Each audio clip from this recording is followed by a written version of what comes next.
Assalamualaikum warahmatullahi wabarakatuh. Perkenalkan, nama saya Kila Zana Cantika dari kelas 12 MIPA 1, nomor absen 15. Hari ini saya akan menjelaskan tentang perbandingan atau perbedaan masa Orde Baru dan masa Reformasi.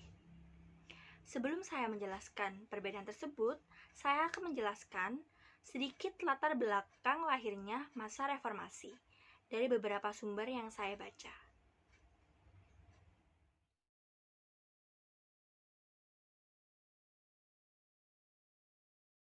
Latar belakang reformasi berawal dari krisis Asia yang menyebabkan ekonomi Indonesia melemah dan semakin besarnya ketidakpuasan masyarakat Indonesia pada pemerintahan Presiden Soeharto. Serta awal Maret 1998, Presiden Soeharto terpilih lagi menjadi presiden ke-7 kalinya. Pemerintahan Presiden Soeharto semakin disorot setelah tragedi Trisakti 12 Mei 1998. Lalu gerakan mahasiswa meluas dan Presiden Soeharto memilih mengundurkan diri dari jabatannya.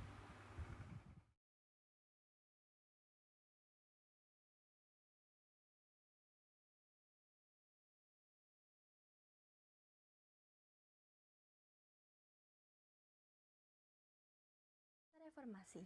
Pertama, penyampaian pendapat kebebasan.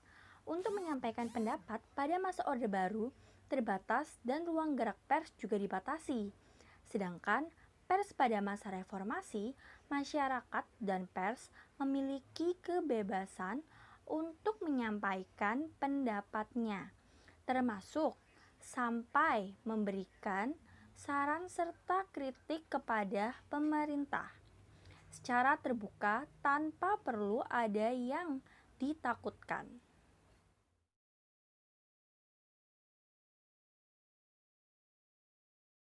Perbedaan kedua yaitu perbedaan aturan hukum. Pada masa Orde Baru, banyak terjadi ketidakadilan dan rekayasa pada proses peradilan. Pembagian kekuasaan dalam hukum juga tidak sesuai dengan amanah UUD 1945.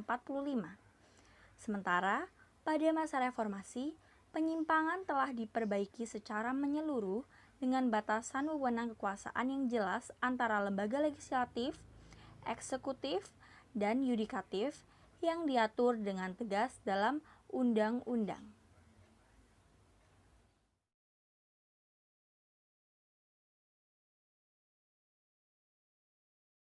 Yang ketiga, perbedaan kebijakan ekonomi, yaitu perkembangan ekonomi bangsa pada masa Orde Baru dan pembangunan nasional serta kerjasama dengan negara lain berjalan lancar. Banyak prestasi yang dicapai pemerintah khususnya dalam bidang pertanian.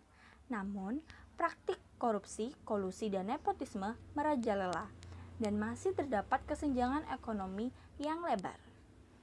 Pada era reformasi, pemerintah membuat berbagai kebijakan untuk keluar dari krisis. Namun, ketimpangan pada sektor ekonomi justru jauh lebih tinggi.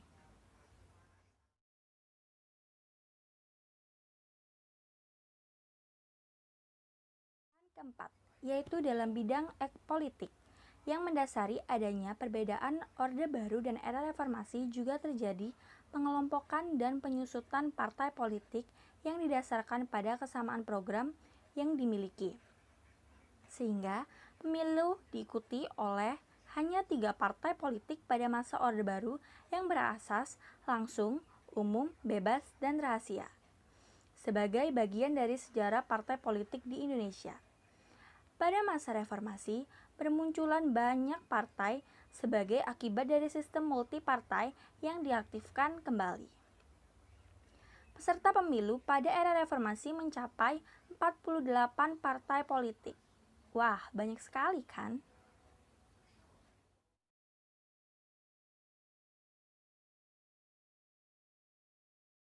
Perbedaan kelima, dalam bidang pendidikan.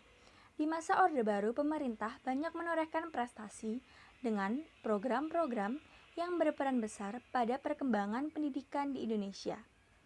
Dan juga membangun lembaga-lembaga pendidikan terbatas untuk kalangan tertentu.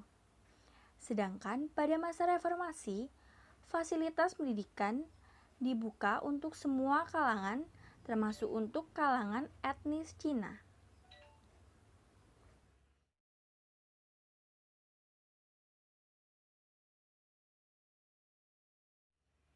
Untuk perbedaan keenam, yaitu dalam bidang pemilihan umum. Pemilihan umum pada masa Orde Baru tidak berlangsung bebas, jujur, dan adil, terlepas dari slogan yang diusungnya. Terjadi pemaksaan untuk memenangkan satu peserta pemilu tertentu. Sedangkan pada masa reformasi, pemilu bisa berlangsung dengan lebih bebas, jujur, dan adil. Sehingga rakyat bebas memberikan suaranya.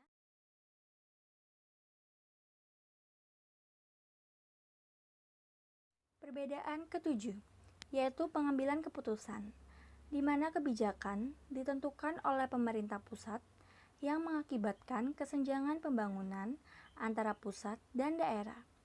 Sedangkan di era reformasi dibentuk otonomi daerah untuk memberi pemerintah daerah wewenang untuk mengambil kebijakan pada bidang tertentu. Sumber otonomi daerah ini adalah UU nomor 22 tahun 1999 mengenai pemerintahan daerah yang memberikan wewenang besar bagi daerah dengan otonomi pada daerah tingkat 2 atau kabupaten dan kota. Sejak saat itu pemerintah daerah berwenang untuk: pertama, mengatur dan mengurus pemerintahannya sendiri. Kedua, mengelola aparatur daerah. Ketiga, mengelola kekayaan daerah. Keempat, memungut pajak dan retribusi daerah. Kelima, mendapatkan bagi hasil dari pengelolaan sumber daya alam serta lainnya di daerah. Keenam, mendapatkan sumber pendapatan yang sah lainnya dan juga mendapatkan hak yang diatur dalam peraturan perundang-undangan.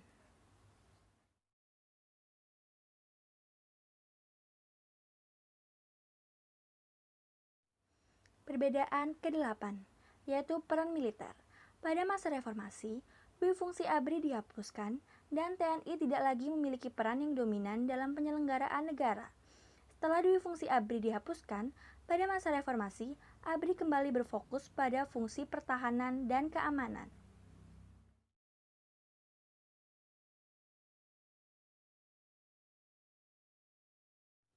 Perbedaan ke-9, yaitu pemberantasan korupsi.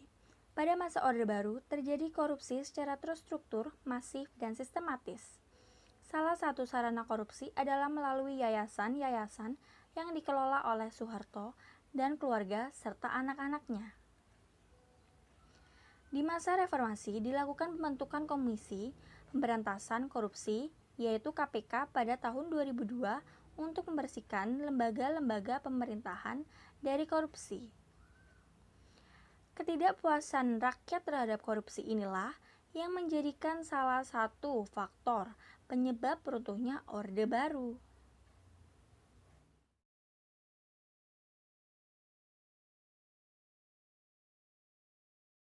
Perbedaan yang ke-10 yaitu dalam bidang ekonomi. Di masa reformasi, kebijakan ekonomi tidak mengalami perubahan yang lebih signifikan karena pemerintah tidak melakukan perubahan, terutama pada anggaran negara.